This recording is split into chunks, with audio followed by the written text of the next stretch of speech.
Bom dia, Bom Dani. dia! Tudo bom? Tudo ótimo e contigo? Tudo bem? Uma alegria estar aqui com você. Hoje já tão cedo, né? Normalmente eu faço live mais fins de dia ou na hora do almoço, mas é Coisa sempre bom conhecer novos públicos. é verdade, Dani. Sabe que eu também faço à noite algumas lives, mas eu percebo que o pessoal de manhã, quando tá se arrumando, tá tomando um café, ele tá sempre antenado, já tá ali nas lives. Por isso que eu acabei escolhendo fazer aí uma live de manhã para o pessoal poder assistir, né, essas lives. Tô vendo aí que a tua parceira, a Ana, tá aí, né?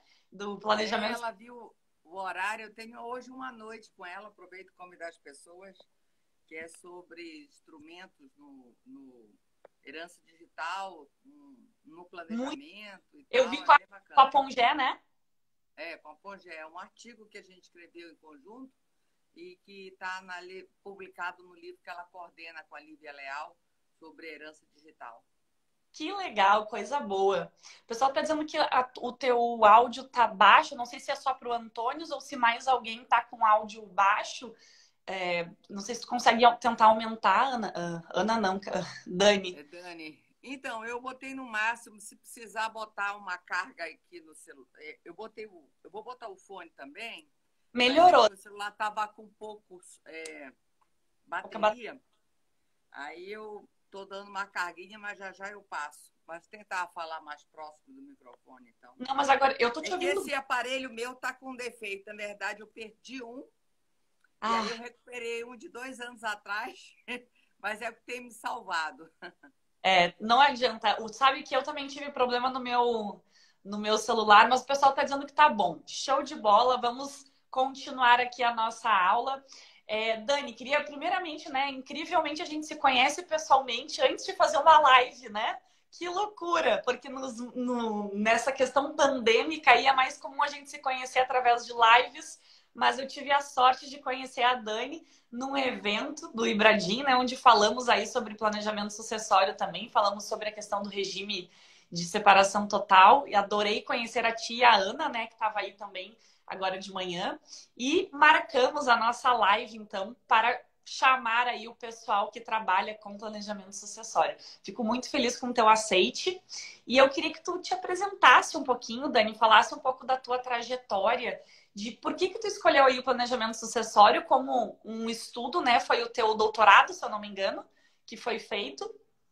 E por que tu escolheu ele, né? Qual foi o motivo pelo qual tu chegou a essa conclusão de estudo? Eu vi que tu estava essa semana no Tocantins aí revisitando, né, uma parte aí da tua história, do teu passado, achei muito legal. E será que tem a ver, né, com toda essa parte anterior aí ou não? Por isso que faço esse questionamento para que tu te apresente. Tá, joia? Bem, primeiro eu queria agradecer, Patrícia, e a quem está nos ouvindo e vai ouvir depois. Uma alegria muito grande estar aqui. Realmente, eu tenho ainda trabalhado com pessoas que eu não conheço pessoalmente, mas no caso a Patrícia, a gente, no primeiro evento presencial que eu participei, acredito que ela também, foi em São Paulo, no Ibradim, pela data da Dia da Mulher Internacional, e a gente pôde se conhecer. E de lá a gente tem se seguido mutuamente e tudo, e, enfim, surgiu o convite.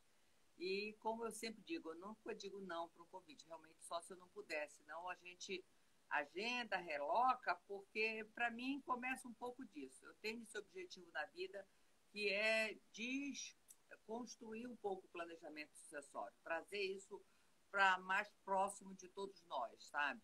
Então, aceito sim, com muita alegria, e essa interface, né? Que é a temática da extrajudicialização, muitos instrumentos através da extrajudicialização. Mas antes, já que você está pedindo para eu falar, e por que o planejamento sucessório se tornou importante na minha vida?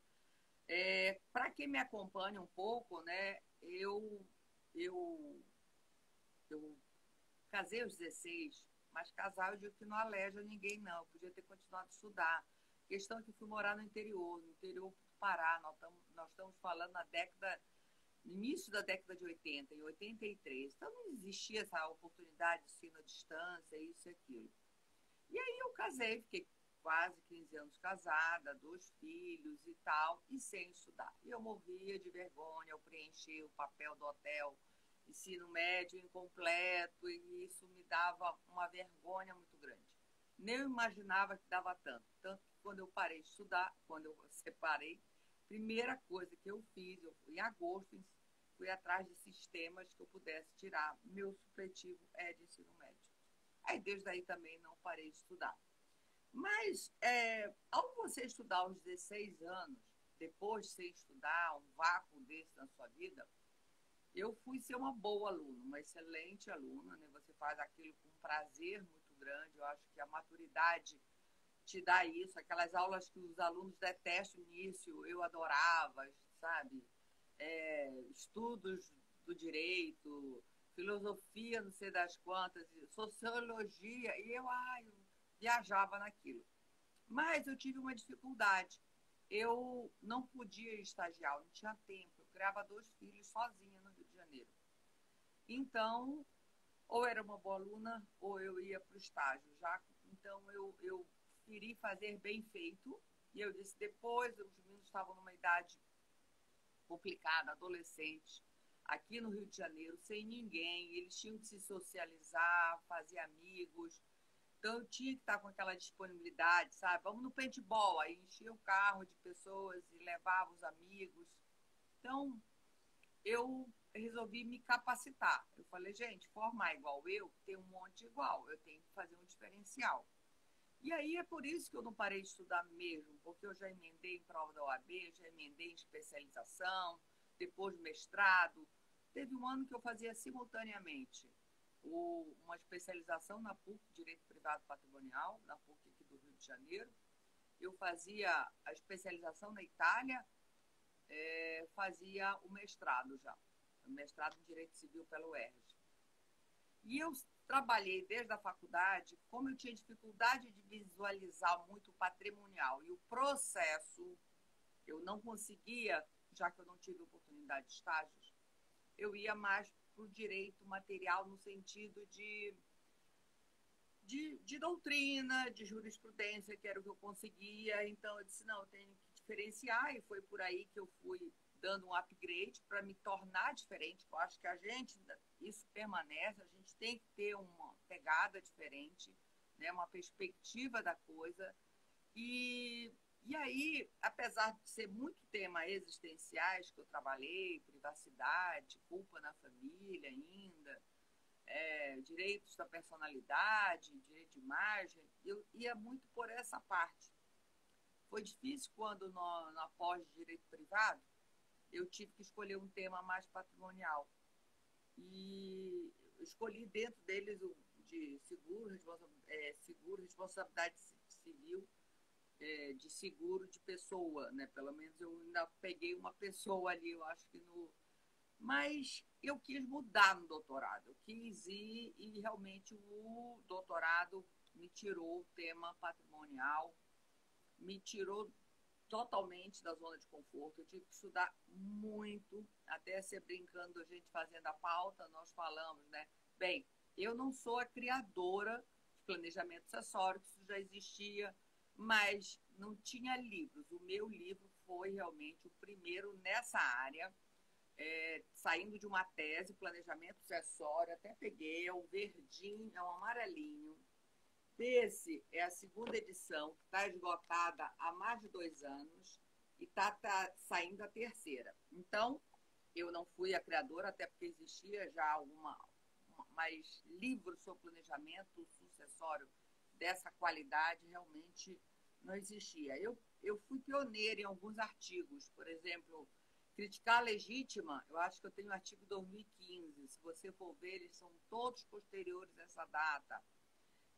E a gente vai pensando. E quando eu escrevi a tese, para quem conhece esse livro, sabe que o terceiro capítulo são instrumentos.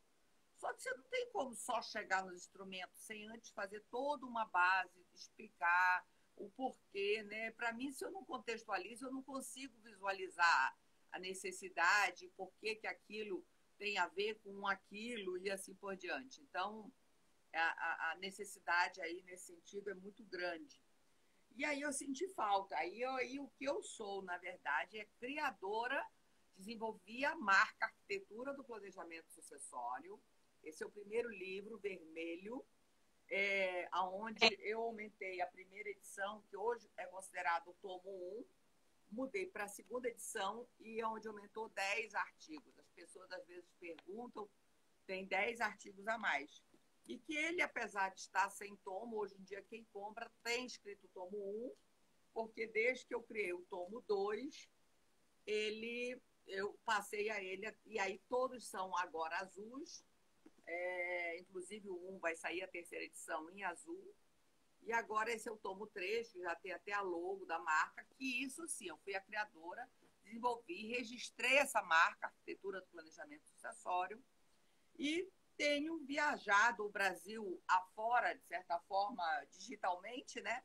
Mas muitas vezes em eventos presenciais, que antes da pandemia eu já tinha um projeto que era fazer lançamentos em várias regiões do Brasil, tomo 1, aquele primeiro, vermelho, e o outro, e o meu, eu fiz em mais de 10 estados.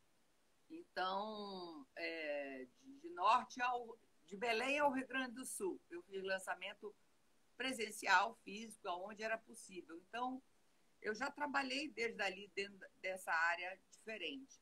E o arquitetura, como diz Ana Luísa Maia Nevares, né? Ela diz, não, Dani, é um livro que virou congresso.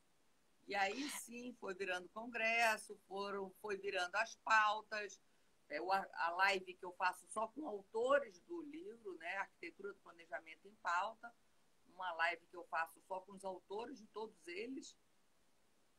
Antes eu fazia de um, agora quando são coautores, eu faço às vezes com 2 autores. E saiu o congresso, que eu faço, no caso, em parceria com a Simone, né? Sim, Simone é minha professora. O Congresso do Arquitetura do Planejamento Sucessório, a gente já fez 4 edições, 2 em 20, 2 em 21. Esse ano a gente está vendo, deve fazer um só agora por ano, a partir de 2022. E o curso, né? O curso de Planejamento Patrimonial Sucessório, que também, então, são subprodutos do arquitetura, né? São produtos, na verdade, não são produtos que nasceu aí de uma vontade de estudar, né, Dani? Isso que é muito legal, assim, de inovar dentro do teu estudo. Eu acho que esse é o ponto, assim, bem legal da tua trajetória. Achei bem interessante. Mas, assim, é interessante que eu fui para uma área que eu não tinha e tive que estudar muito, até pela própria característica do planejamento sucessório, essa interdisciplinariedade. Lógico que eu faço academicamente notas de rodapé, faço o corte metodológico, olha, não entra em tributário, mas dentro desse entendido, alguns conceitos ponho lá em nota de rodapé, de societário também, mas foi essa demanda de ter feito uma leitura tão vasta para reproduzir realmente o que é o planejamento sucessório, que eu senti falta de mais livros. E aí foi que surgiu a ideia do Arquitetura com uma coordenação. É uma obra que são, em média, 38 artigos de regiões, que eu acho que ele tem diferencial de várias pessoas de diferentes regiões do Brasil, o entendimento dentro da sua prática. Eu busco viés bem prático, mas tem doutrina, tem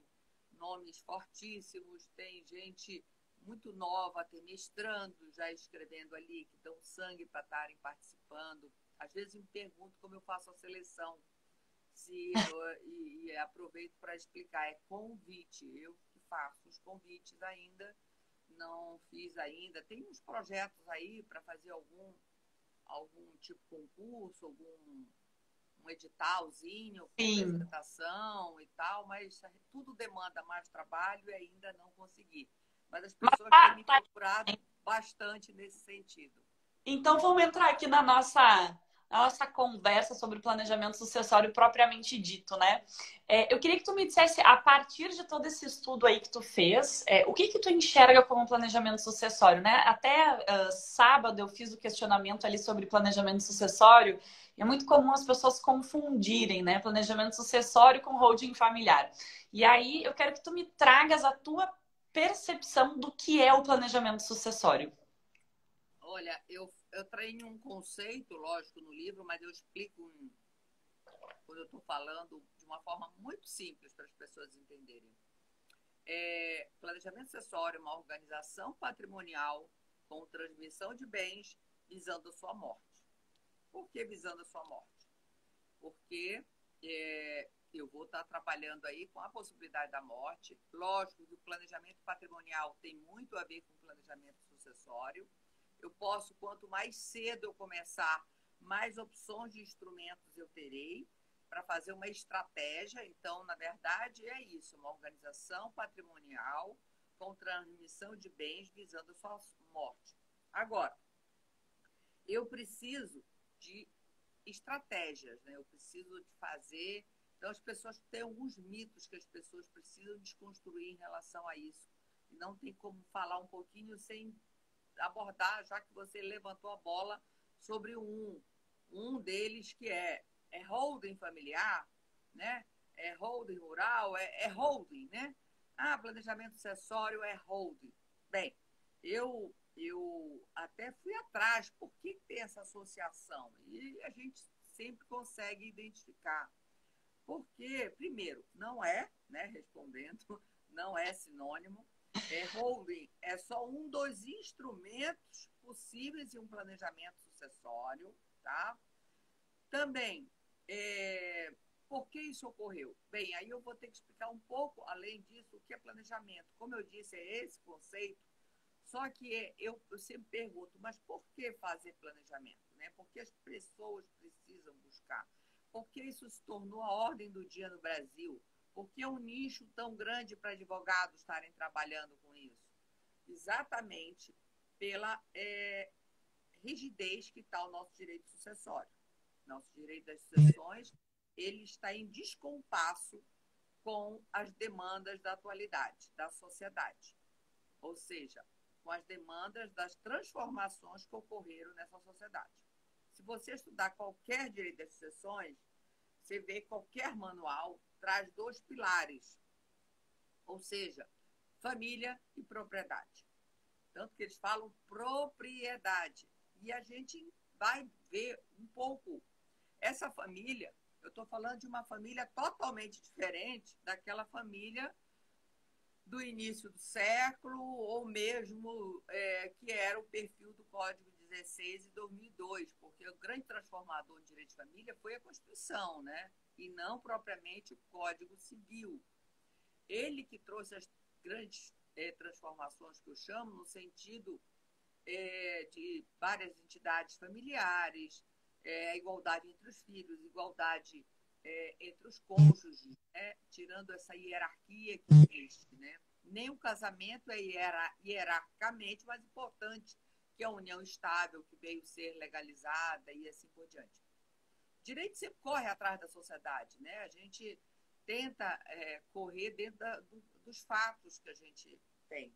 Então, a família é outra, nós estamos numa outra, famílias mosaicos reconstituídas, os meus, teus e os nossos filhos. E isso, Patrícia, você que também, você sabe que isso cria algumas desigualdades dentro da estrutura do direito sucessório e que o planejamento pode ser uma opção para tirar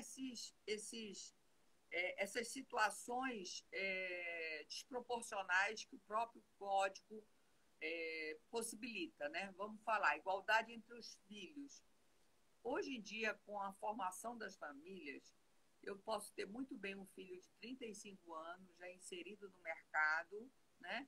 E posso ter um filho de 5 aninhos, que precisa toda uma estrutura para uma educação, para cuidados e assim por diante. Então, eu, mesmo mulher, poderia ter um filho. Mulher, porque eu falo que a mulher chega até... A gente tem a limitação Biológica. da biológica, né? Já os homens não. Eu estou com um caso aí, que era uma consulta, um cara de 82 anos foi pai de novo, tá? Surgiu depois de 8 anos dele morto, uma criança que deu DNA positivo. Ele tinha 82 anos. Eu tive um caso no cartório que ele tinha filhos de 60 E ele estava com uma criança de 3 anos. E tinha 78 anos, se eu não me engano, o senhor. E ele estava com um filho de 3 anos da terceira mulher. E eles estavam fazendo justamente, naquele caso, era um planejamento sucessório, eu digo, né, a brasileira, porque não tinha nenhum advogado assessorando essa família, mas ele estava colocando o patrimônio no nome de todos os filhos. Então, é bem interessante, porque é verdade, a mulher tem a limitação, né, biológica, mas o homem não.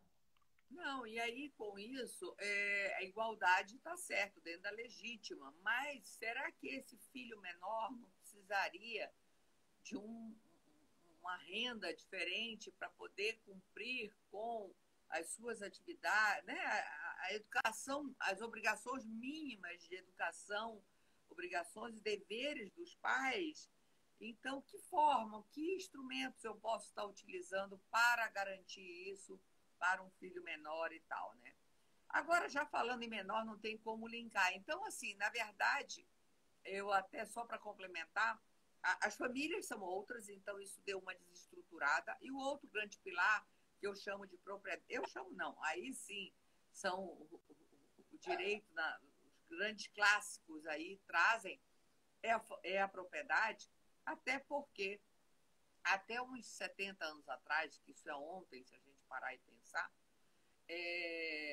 a riqueza ela era materializada em bens Nossa. imóveis. Por isso é tão forte para a nossa sociedade brasileira os bens imóveis, ou seja, a riqueza era através de casas.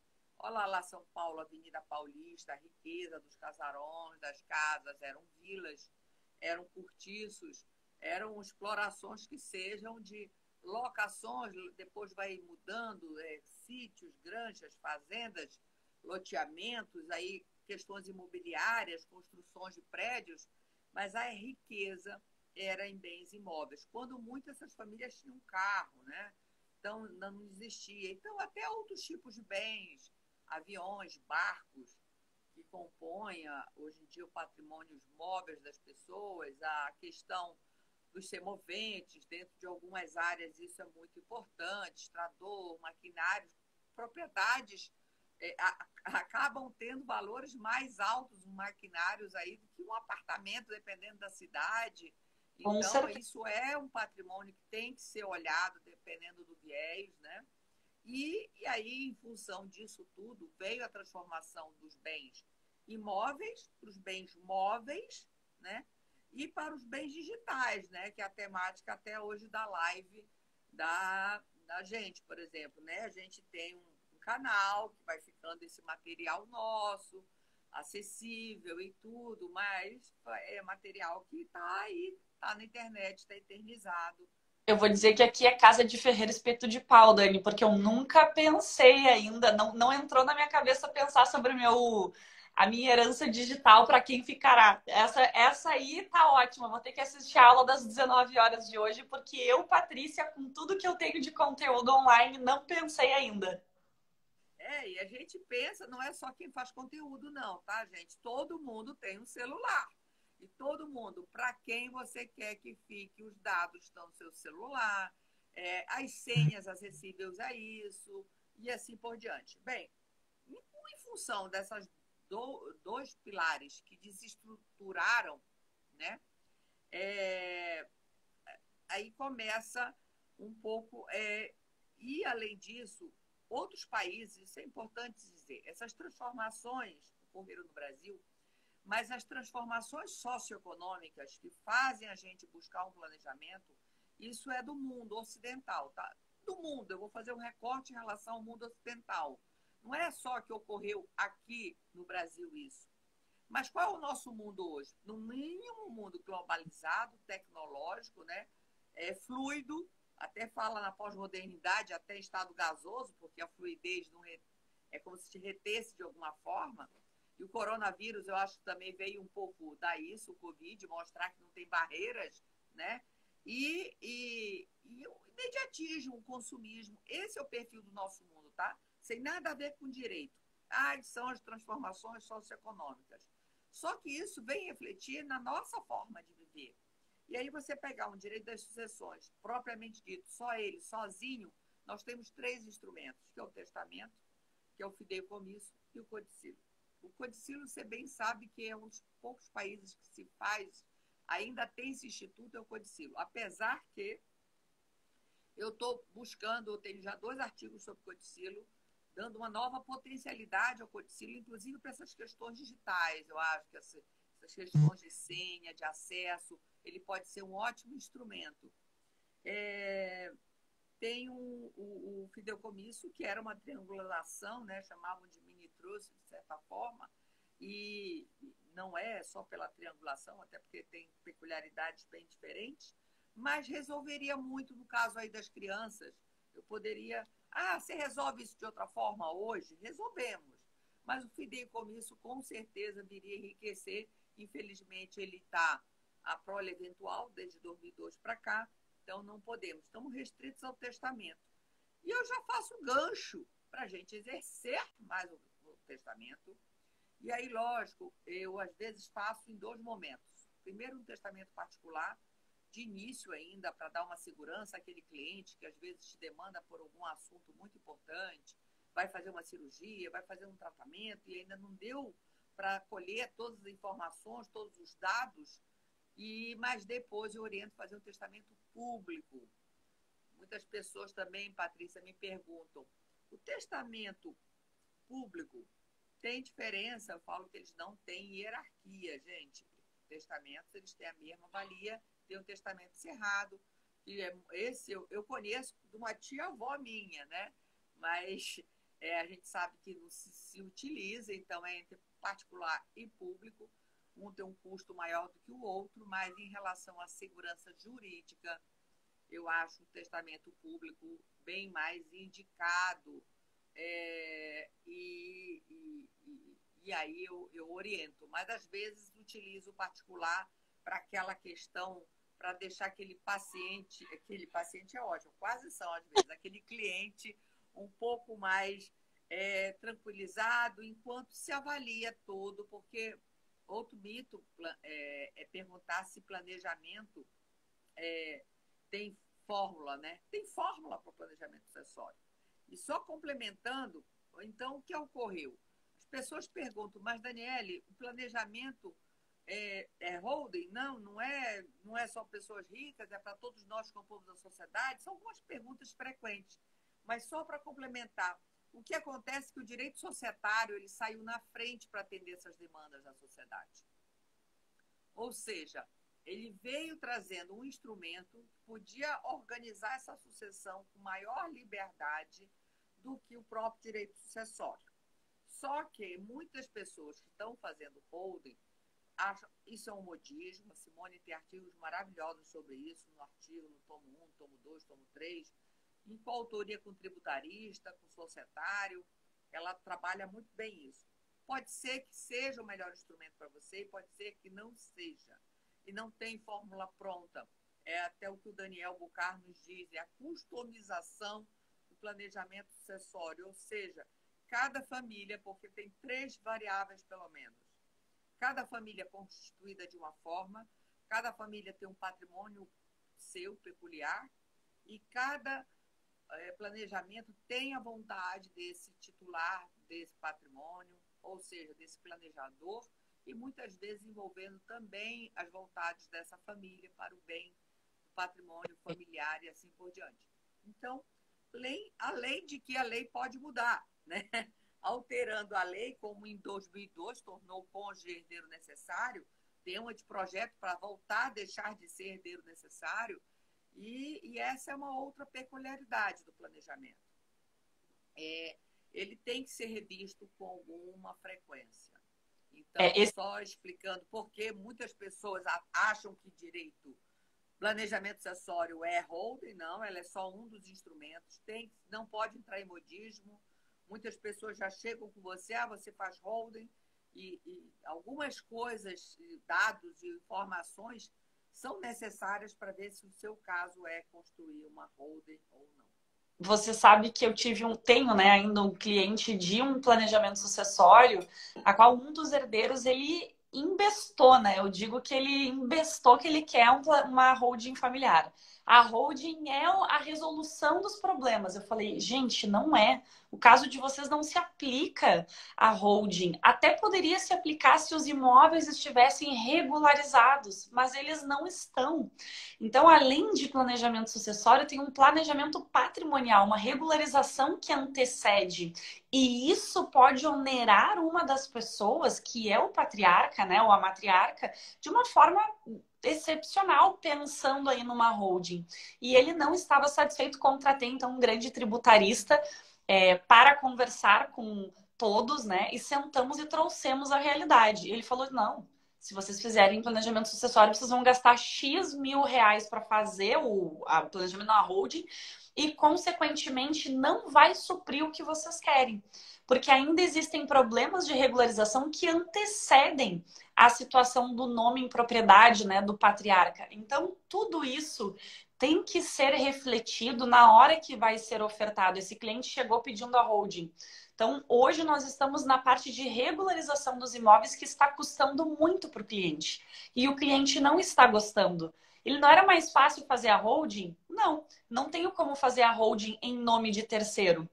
Então, esse é um ponto bem interessante que a gente acaba vendo, né? E tu bem trouxeste que o Bucar fala, né, da customização do planejamento, porque a gente necessita, primeiro, entender que o planejamento é algo vivo. Mudou a dinâmica da família, muda o planejamento sucessório. Mudou a realidade financeira da família, muda o planejamento sucessório.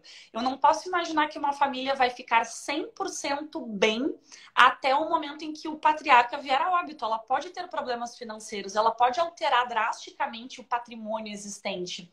Então é importante a gente saber que um planejamento sucessório não é fixo, não é porque fiz a holding que estou livre de tudo, e ao mesmo tempo que cada mudança nessa família, e mudanças familiares é o que mais acontece, né, Dani? É importante a gente saber disso, né, e compreender. E justamente a questão da holding, eu digo, né, que eu e a Simone, a gente podia sentar e fazer um artigo juntas sobre isso, porque as duas são 100% contra a tal da bandeira da holding ser a solução dos problemas. Mas é um ponto bem interessante. As pessoas acham que porque foi bom para um, tem que ser para todos. O remédio não é igual para mesmas doenças.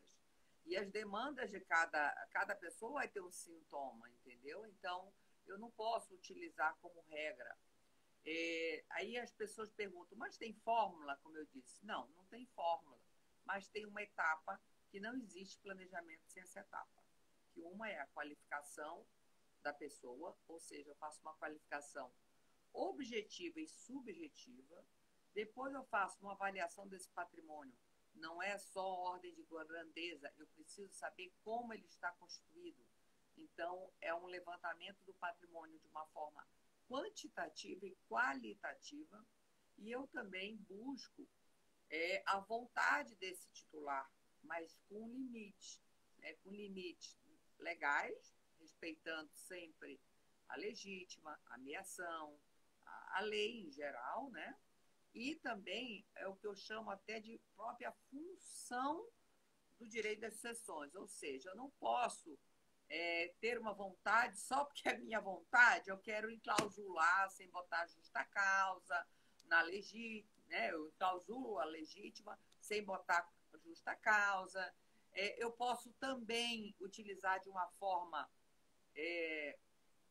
no sentido de, tem um filho com a função ao bem. Ou seja, tem um filho que já mora num apartamento, já dentro dali, tirou a ameação, eu sei, eu prefiro fazer dentro de tudo e depois tira a legítima, mas também vê o que é disponível para você poder estar decidindo. É muito importante olhar que cada circunstância, e esses ciclos, como você falou, estão cada vez mais curtos. Ou seja, eu tenho um caso, por exemplo, de um testamento particular, foi até feito com Zeno, de uma pessoa próxima a mim. A família continua a mesma, o patrimônio continua o mesmo, mas a realidade, a vontade desse titular mudou do que está naquele testamento, porque hoje ele não tem nenhum herdeiro no Brasil, estão todos no exterior. não vai ter quem siga com o negócio, a atividade aqui no Brasil. Então, ele vai ter que mudar, ou readequar, ou definir, fica enquanto, ou se em vida ele já vai se dispondo de alguma coisa daquele patrimônio, que é um patrimônio valor alto. Sempre que se trabalha com valores muito imobilizados, uma característica do direito agrário, você ter, né, no direito aí do agronegócio, ter valores muito altos nos valores imobilizados, pelo valor das terras e assim por diante. Então, é interessante. Então, o que eu estou te falando? Lógico, pode morrer ou nascer alguém, pode ter separações com alguém que é, às vezes, um genro ou uma nora dentro da estrutura. Aí se fica aí, né? Então, isso é muito peculiar e tem que ser ajustado. E esse patrimônio, analisar, isso não é rápido, o planejamento, por isso que eu digo que eu faço, às vezes, 2 testamentos. E como você falou, muitas vezes tem que organizar não só o patrimônio, ou seja, não regularizar as terras, os imóveis, os bens, né? Às vezes tem patrimônio que está em 2 inventários anteriores. Ah, essa casa era do meu avô, passou para minha avó, vai ser inventário. E agora querem vender. Quando querem vender, que né, vem que precisa ser regularizado. Então, tudo isso é um pré antes de um planejamento. Você precisa avaliar também se os negócios jurídicos feitos até então estão válidos, né? Se tem algum instrumento que precisa, alguma doação, que precisa ser regularizada. Às vezes, normalmente, não fiz nada. Aí você vai vendo, teve uma doação aqui, outra ali. Mas entrou dentro da disponível? Foi escrito na escritura? Não. Então, e além das relações pessoais, tá? Então, além do patrimônio, Patrícia, também tem que ser analisadas as relações. Muitas pessoas, às vezes, vivem uma união estável, querem negar uma união estável e ficam suscetíveis a morrer e depois a pessoa vir reconhecer aquela união estável, né? Então, precisa-se, antes de começar um planejamento, uma análise, não só de documentos, mas das relações ali constituídas. E a melhor coisa que eu falo é trazerem todos para essa discussão.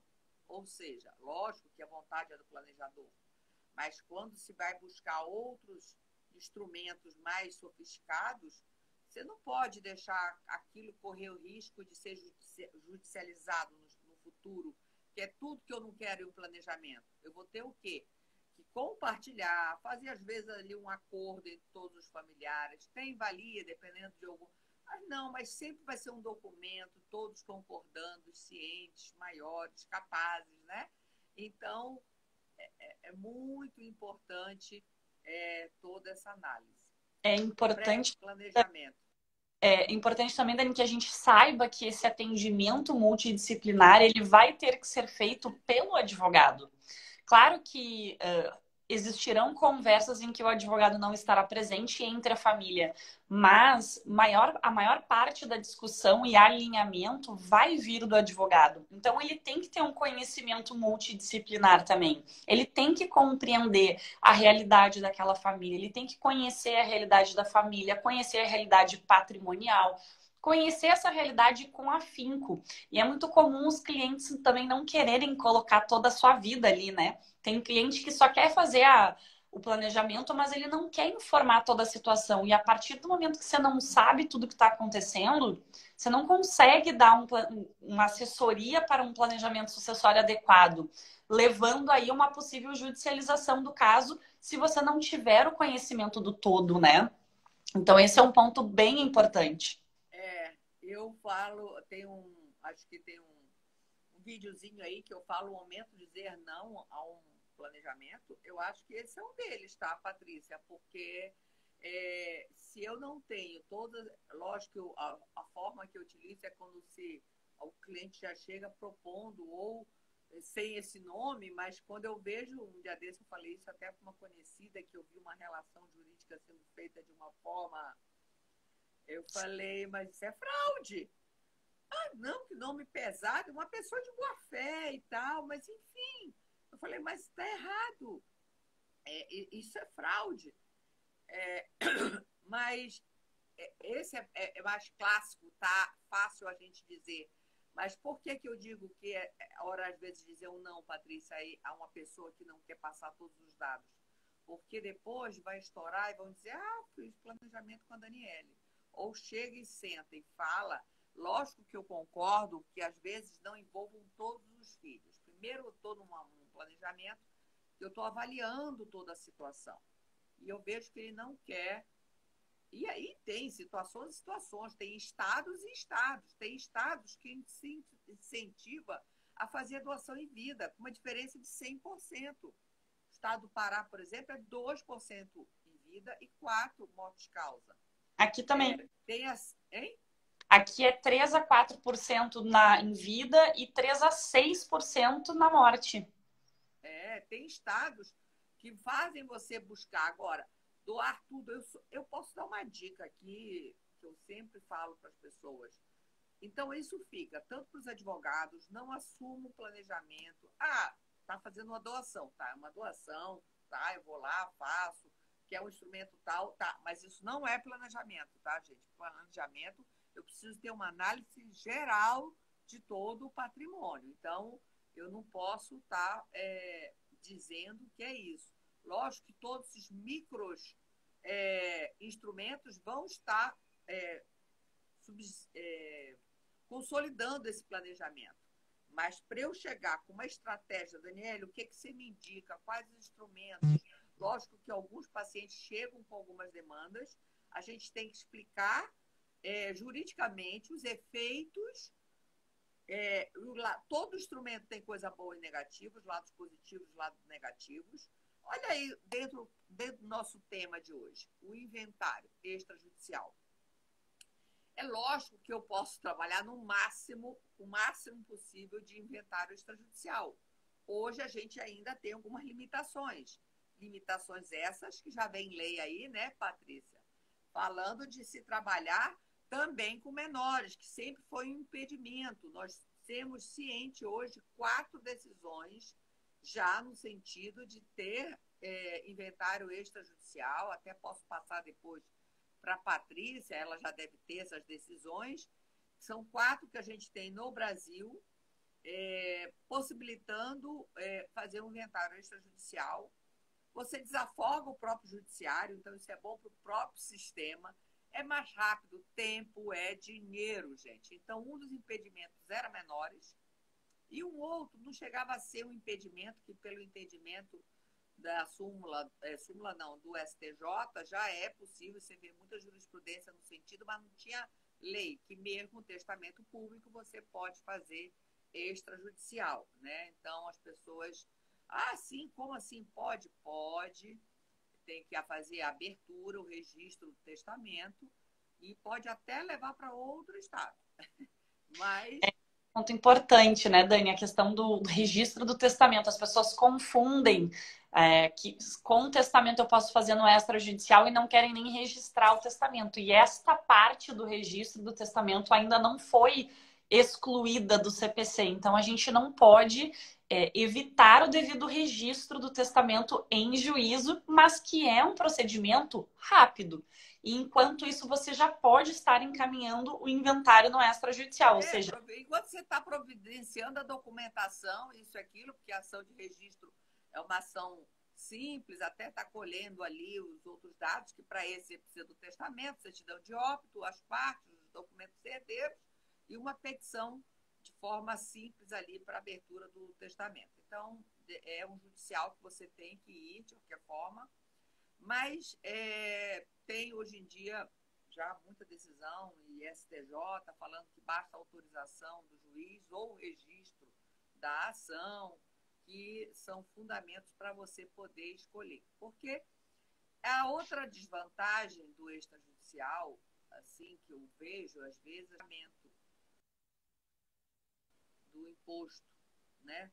E que, às vezes, no judicial você consegue vender um imóvel para estar pagando aquilo, a gente, dentro dessa realidade, Mas você pode fazer, por exemplo, uma parte do planejamento, do inventário. Você pode fazer sobre um bem específico e depois fazer uma sobrepartilha. Então, isso da mesma forma de você buscar uma autorização judicial para venda de um bem para pagamento dos impostos, você também pode, às vezes, concentrar o fôlego do pagamento, faz aquela escritura ali sobre aquele inventário, sobre aquele bem, dando sendo possível, já limpo, fazer a venda do imóvel e dali para frente fazer o restante, às vezes, através da sobrepartilha no próprio inventário extrajudicial que você utiliza. Muito bom. Então, Dani, desculpa, eu vi que a gente está no finalzinho aí do nosso tempo. E eu queria, assim, dentre tudo que a gente viu hoje, né? A gente viu aí a questão do planejamento sucessório, a gente está falando agora do inventário extrajudicial, mas eu queria que tu trouxesse para quem está aqui e enxerga no planejamento sucessório uma boa forma de trabalhar, né? De ganhar dinheiro, querendo ou não. Quando a gente fala na advocacia, o advogado ele quer trabalhar com algo que ele gosta, mas ele quer ganhar dinheiro. E tá todo mundo enxergando dentro do planejamento sucessório uma boa área de atuação. E aí eu queria que tu trouxesse para essa pessoa que quer começar no planejamento sucessório, o que ela deveria priorizar, começar, por onde que ela deve começar a estudar e a trabalhar para que ela possa ter uma boa segurança para essa atuação no planejamento sucessório. olha, eu acho que é se capacitar, né? É se capacitar através de leituras, de livros, cursos, e eu falo sem nenhuma.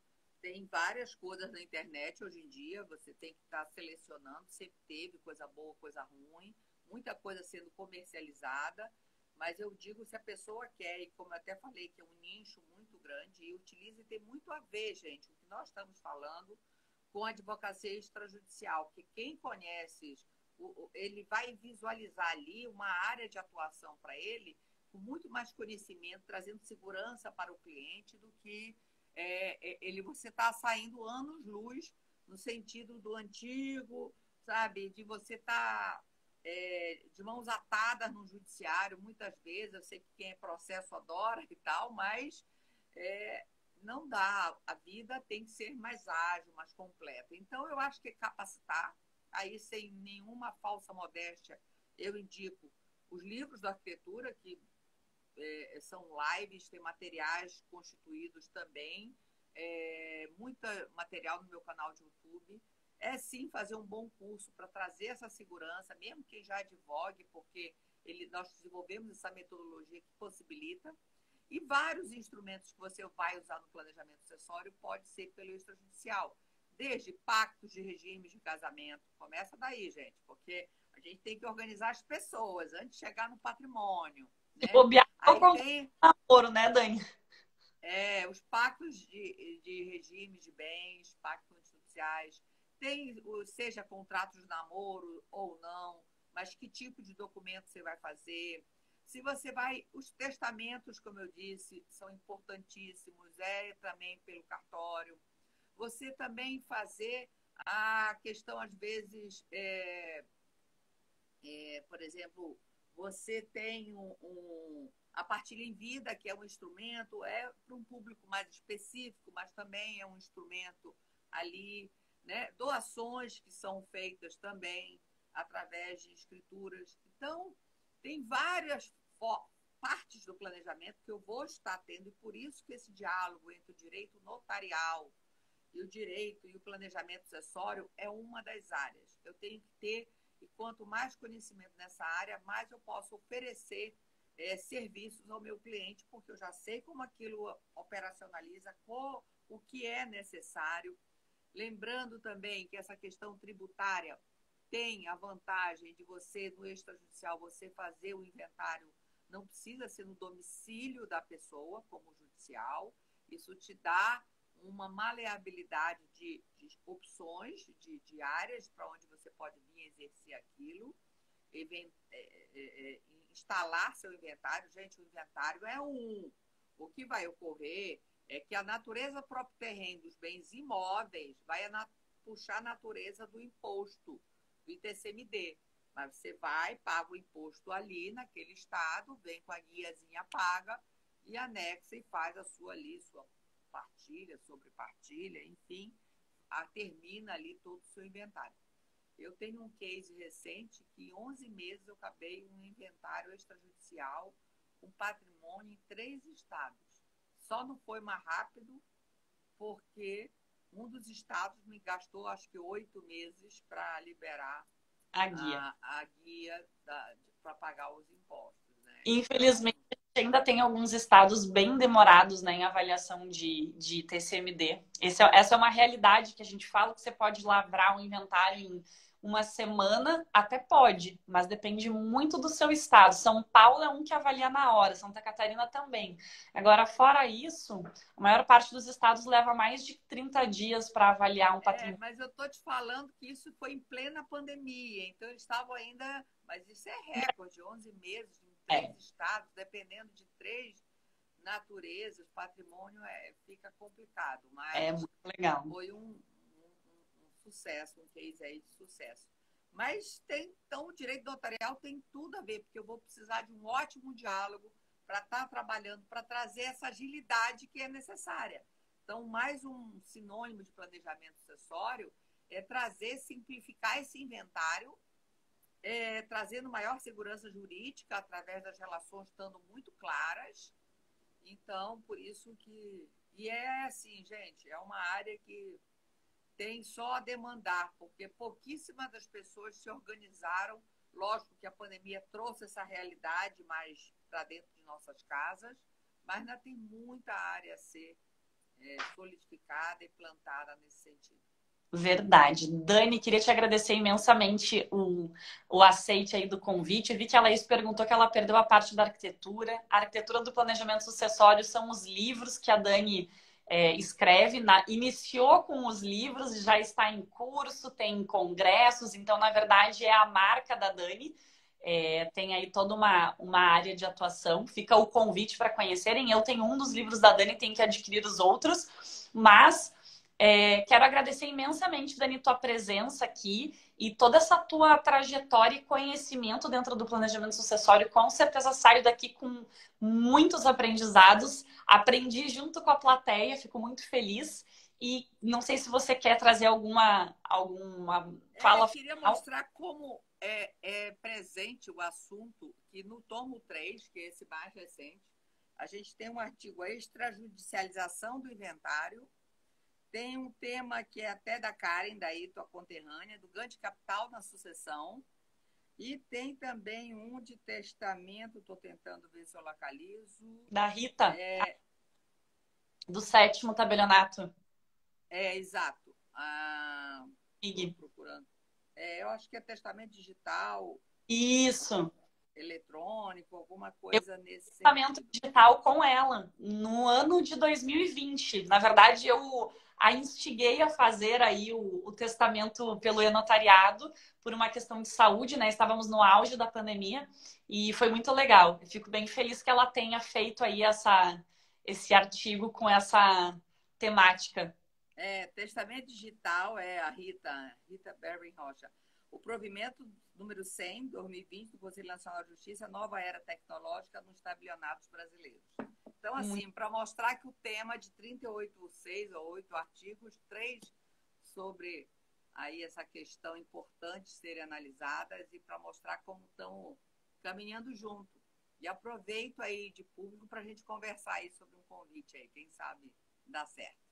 Tá certo. Muito obrigada, Dani, pela tua presença. Gente, agradeço a estada de vocês todos aqui. Um excelente início de semana para todo mundo, para ti também, Dani. E quarta-feira, às 19h45, a gente está aqui de novo neste mesmo canal Vamos falar sobre Sensec na quarta-feira. O pessoal está me pedindo para conhecer a Sensec, que é a Central Notarial, então vamos falar um pouquinho sobre a Central. Dani, um beijo, muito obrigada. Muito obrigada, boa semana para todos.